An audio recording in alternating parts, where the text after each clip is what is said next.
Maria Elena is an 8-year-old child from Pitinta. She lives in a small village where there is no school. Carlos Fernando is a teacher and he wants to educate Maria Elena and the other children, but he has no resources to do it. And this is our challenge. How might we bring education to children who cannot access it? Carlos Fernando goes to the nearest NGO office where they tell him about our company that provides a service that may help him.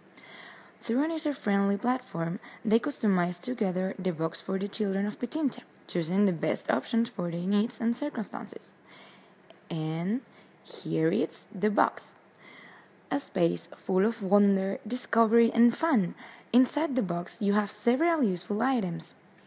This wonderful box can also be used as a school desk, a blackboard, or combining a few together to form a castle game, a stage, and as much as you can imagine. Awesome! The boxes are ready to be sent. They arrive to Pitinta and they are delivered to Maria Elena and the other children.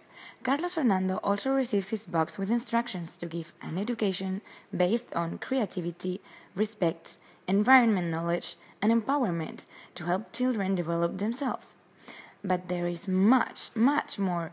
Carlos Fernando can go to the NGO office and access the online platform whenever he needs updates, support, and to get in touch with the community of educators that share their experiences worldwide. Introducing